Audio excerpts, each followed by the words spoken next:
Herkese merhabalar. İngiltere'de ev alımı ve mortgage ile ilgili pek çok soru alıyoruz müvekkillerimizden. Biz de sizleri bilgilendirmek için işin uzmanına danışalım dedik. Lexus Home firmasının katkısıyla Ösoy Bey'e ulaştık, Countryside firmasından. Ösoy Bey sizlerin merak ettiği soruları cevaplayacak. İlk olarak şu soruyla başlamak istiyorum. Ösoy Bey, İngiltere'de ev alımı prosedürü nedir? İngiltere'de yaşayan müvekkillerimiz bunu merak ediyorlar. Bir ev almak için nereden başlanır? Tabii ki en önemli nokta her zaman olduğu gibi bütçedir. İnsanların ne tür bir ev istediği kendi bütçelerine göre ayarlama yapılır. Bunun da yapılması için öncelikle bir mortgage durumu söz konusuysa onun için ne kadarlık bir mortgage alabileceklerini belirlemeleri gerekir. Bu belirlendikten sonra ev seçimi yapılır. Bu bütçeye uyan bir ürün seçilir. Sonra avukat kanalı ile prosedür başlar. Öncelikle rezervasyon için belli bir rakam ödenir. Bu küçük bir depozitodur. Ve bir aylık bir aşama süresi sonrası normalde exchange dediğimiz prosedür yapılır. Bu %10'luk bir kısmın avukata ödenmesi demektir. Ve bu noktadan sonra artık geriye dönüş, yani herhangi bir iptal durumu söz konusu değildir. Yapıldığı zaman ödediğiniz %10'u kaybetmiş olursunuz. Bundan sonra completion dediğimiz süreç başlar.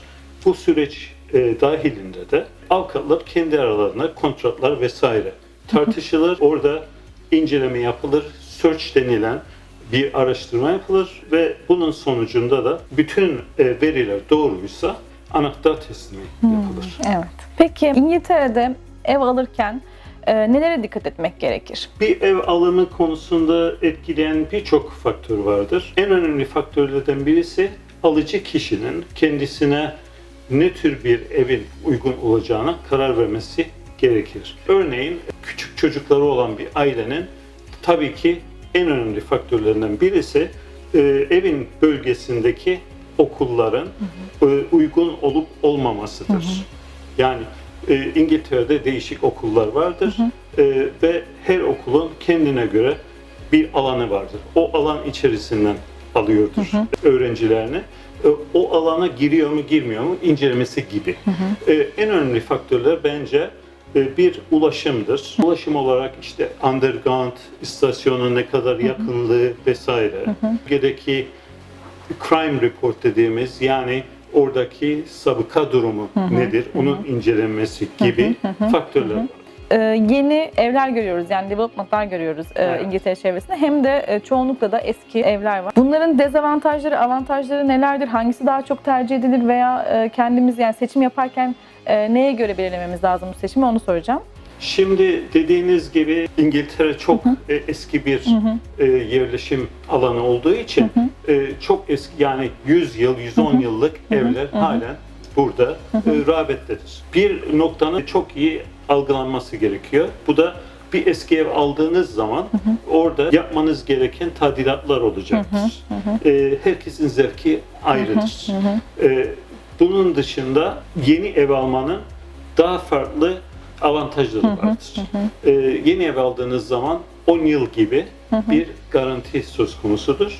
Ve dolayısıyla 10 yıl dahilinde olabilecek, örneğin bir çatının akması gibi bir sorunda imalatçı şirket bunu yapmak, düzeltmek durumundadır. Şöyle bir soru not almışım. Ev araştırırken karşımıza çıkan leasehold ve freehold terimleri var. Bu terimler ne anlama geliyor? Bunları açıklayabilir misiniz? Tabii ki leasehold İngiltere'ye özgü bir ev alım şeklidir. Leasehold nedir? Bu bir lisanstır. Yani evi alıyorsunuz ancak evin bulunduğu toprak size ait değildir. O toprağı kiralıyorsunuz. Ayrı yılları vardır. Genelde 125 yıl ile 999 yıl arası değişmektedir. Ve toprak sahibine leasehold olduğu zaman ground rent dediğimiz, yani bu toprağı işgal ettiğiniz için ödemeniz gereken bir kira vardır. Bu kira şekli 10 yılda bir de genelde artmaktadır. Freehold durumunda aldığınız bina size aittir. Dolayısıyla hem bina hem toprak size aittir. Tapuda da o şekilde geçerlidir.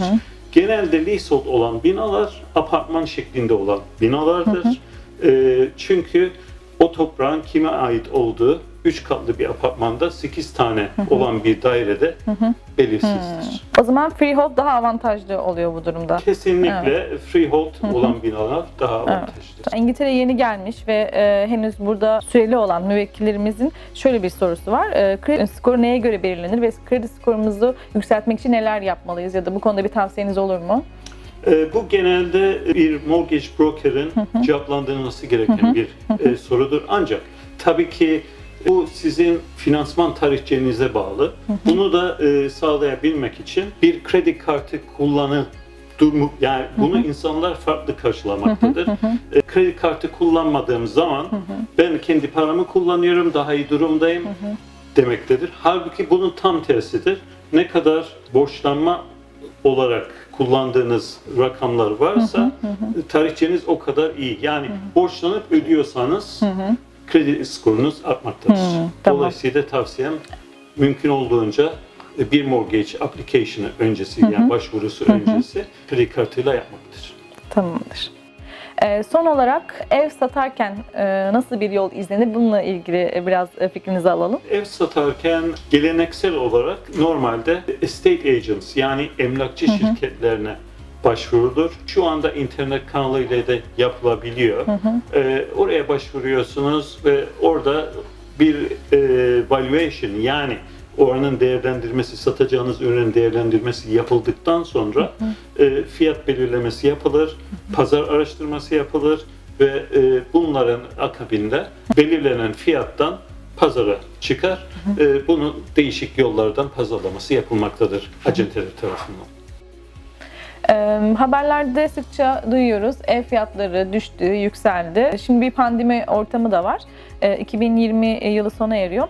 Bu süreçte ev almak mantıklı mı, tavsiye eder misiniz? Ev almak için uygun zaman mı? İngiltere'de bildiğiniz gibi ev sadece bir konut amaçlı alınmıyor, yatırım amaçlı alınıyor. Dolayısıyla bunun herhangi bir zamanı yoktur. Tabii ki pandemi bir süre etkilemiştir. Ancak pandemi sonrası pazar şu anda çok aktif bir durumdadır. Bunun altında yatan neden de stamp duty, devletin herhangi bir satış durumunda, emlak satışı durumunda aldığı bir vergidir. Bu vergi işte %3, %6 gibi rakamlara, duruma göre değişmektedir. Dolayısıyla bir ev fiyatının aşağı yukarı average 300-350 pound, 1000 pound olduğunu düşünürseniz bu rakam çok yüklü bir rakama gelmektedir. Şu anda bu rakam Mart 21'e kadar iptal edilmiştir. Şu anda pazar çok aktif bir duruma gelmiştir. Tamam. Ev almak için aslında uygun bir zaman diyebiliriz yani. Kesinlikle. Evet. Tamam. Konut ihtiyacı olarak değil de yatırım amaçlı ev alırken nelere dikkat edebiliriz? Tavsiyeleriniz var mıdır? Yatırım amaçlı alırken en önemli noktalardan birisi yapacağınız yatırımın size getirisi, yani getirdiği oran nedir? Onu bilmeniz gerekiyor. Genel olarak 4,5 ve üzeri oranlarda bu iyi bir yatırımdır. Bu hem commercial, yani iş yeri olarak kullanılan ürünlerde olabilir, hem de residential, yani konut olarak kullanılan evler için olabilir. Şu anda kiralama piyasası da çok canlıdır. Dolayısıyla insanlar buy to let dediğimiz mortgage türünü alarak bir 2 yatak odalı bir evi veya bir apartmanı alıp kiraya verip oradan bir kira gelirsini edinebilirler. O zaman eğer ki evi kiraya vermeyi düşünüyorsa yatırım amacıyla buy to let tarzında bir mortgage'a girmesi gerekiyor, değil mi? Kendi oturmak için aldığı evi kiraya vermiyor sanırım. Doğru anladım. Residential mortgage'de alınan bir evi kiraya vermek istediğiniz zaman mortgage'inizi tekrar değiştirebiliyorsunuz. Yani residential mortgage'i buy to let mortgage'e çevirip o zaman kiraya verebiliyorsunuz. Tamamdır. Özsoy Bey'e çok teşekkür ediyoruz. Değerli bilgilerini bizimle paylaştı. Umarım ev alımı süreciyle ilgili sorularınızı genel hatlarıyla cevaplayabilmişizdir. Bunun dışında sorularınız varsa lütfen videonun altına yorum olarak bırakın. Biz hepsini cevaplamaya çalışıyoruz. İyi günler diliyorum.